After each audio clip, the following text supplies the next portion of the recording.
Federation strike climax కి చేరింది. ఇవాల్టితో సినీ కార్మికుల సమ్మెకు ఎండ్ కార్డు పడనుందా? ఇవాళ ఫిలిం ఛాంబర్ లో కీలక సమావేశం జరగనుంది. నిర్మాత మండలితో ఫెడరేషన్ సభ్యులు మధ్యాహ్నం 3 గంటలకు భేటీ కానున్నారు. కోఆర్డినేషన్ కమిటీ చైర్మన్ వీరశంకర్ ఆధ్వర్యంలో ఈ చర్చలు జరగనున్నాయి.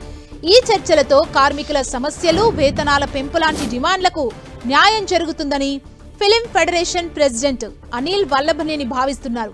చిన్న నిర్మాతలు వర్కింగ్ కండిషన్స్ కి కూడా చర్చలుంటాయని ఫెడరేషన్ అధ్యక్షులు చెప్పారు. నిజానికి నిన్ననే ఇరు వర్గాలు మరోసారి సమావేశం కావాల్సింది. పలువురు నిర్మాతలు అందుబాటులో లేకపోవడంతో ఈ సమావేశం జరగలేదు. ఈ మేరకు Telugu film chamber of commerce లేఖ విడుదల చేసింది. వేతనాల పెంపు, పని పరిస్థితులపై చర్చించేందుకు ఇవాళ మధ్యాహ్నం 3 గంటలకు ఫెడరేషన్ నాయకులు Telugu film chamber of commerce కు రావాలని పిలుపునిచ్చారు.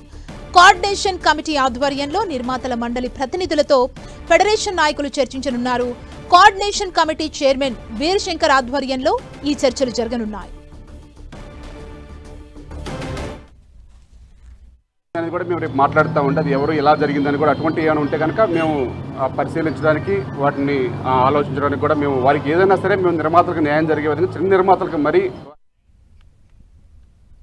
ఫిలిం ఫెడరేషన్ స్ట్రైక్ ఈ రోజు క్లైమాక్స్ కి చేరే అవకాశాలు కనబడుతున్నాయి. ఇవాల్టితో కార్మికుల సమ్మెకు ఒక ఎండ్ కార్డు పడే అవకాశం ఉన్నట్లు తెలుస్తుంది. మరింత సమాచారం తెలుసుకుందాం. మా ప్రతినిధి వెంకట్ మనకు అందిస్తారు. వెంకట్, ఈ రోజుకి 10 రోజులు అవుతుంది. అయితే ఎప్పుడో సమస్య సాల్వ్ అవుతుంది అనుకుంటున్న టైంలోనే ఏదో ఒక అడ్డంకి ఏర్పడటం, ఈ సమ్మెలు మొత్తం కూడా కంటిన్యూ అవుతున్న పరిస్థితి అయితే ఉంది. ఫిల్మ్ ఫెడరేషన్ ఒకవైపు, ఇటు తెలుగు ఫిలిం ఛాంబర్ ఒకవైపు ఉండటంతో వేతనాలకు సంబంధించి ఒక క్లారిటీ కూడా రాలేదు. అయితే మొన్ననే వేతనాలకు సంబంధించి ప్రొడ్యూసర్స్ ఒక క్లారిటీ కూడా ఇవ్వడం జరిగింది. 2000కి తక్కువ ఉన్న వాళ్ళందరికీ కూడా పెంచుతామని ఆ పర్సంటేజ్ విధానం కూడా వాళ్ళు చెప్పడం జరిగింది. కానీ అందులో 3 యూనిట్స్కి మాత్రం పెంచకపోవడంతో మళ్ళీ సమస్య మొదటికి రావడంతో ఈ రోజున దానికి సంబంధించి 3 గంటలకి ఈ 3 యూనిట్లకు సంబంధించి కూడా ప్రధానంగా చర్చించే అవకాశం ఉంది. ఈ 3 యూనిట్లకు కూడా వేతనాలు పెంచితే ఆ తర్వాత ఎంత పర్సంటేజ్ అనేది కూడా ఒక క్లారిటీ వస్తుంది. దాంతో ఇటు ఫిలిం ఫెడరేషన్, ఫిలిం ఛాంబర్ మధ్య జరుగుతున్న చర్చలు ముగిసే అవకాశం ఉన్నట్టుగా తెలుస్తుంది.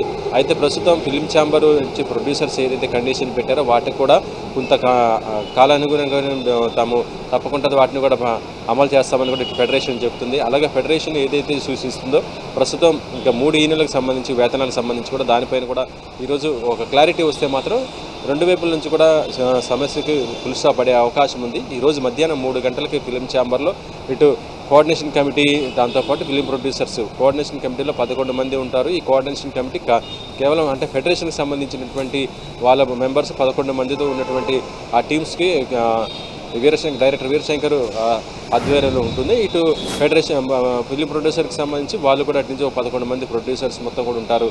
ఏదైతే కోఆర్డినేషన్ కమిటీ ఇటు ప్రొడ్యూసర్స్ కలిసి డిస్కషన్ చేసి ఈరోజు వేతనాలకు సంబంధించి ఒక క్లారిటీ కూడా తీసుకునే అవకాశం ఉంది. ఎందుకంటే ఇప్పటికే ఈ విషయము తెలంగాణ ప్రభుత్వం దృష్టి కూడా పోవటం, మంత్రి కోమటిరెడ్డితో అటు ప్రొడ్యూసర్స్, దీంతోపాటు ఫిలిం ఫెడరేషన్కి సంబంధించిన వాళ్ళు కూడా సంప్రదింపులు జరపడం కూడా జరిగింది. వాళ్ళకి ఒక పర్సంటేజ్ విధానం కూడా కొంత చెప్పినట్టుగా తెలుస్తుంది. అదే విధానం ఇక్కడ డిస్కషన్ చేసి దానికి అనుగుణంగానే ఒక నిర్ణయం కూడా తీసుకునే అవకాశం ఉంది. ఏదేమైనా ఈరోజు సాయంత్రం కల్లా ఈ వివాదానికి ముగింపు పలికే అవకాశం ఉంది. రేపటి నుంచి కూడా సినిమా షూటింగ్లు కూడా జరిగే అవకాశం ఉన్నట్టుగానే తెలుస్తుంది.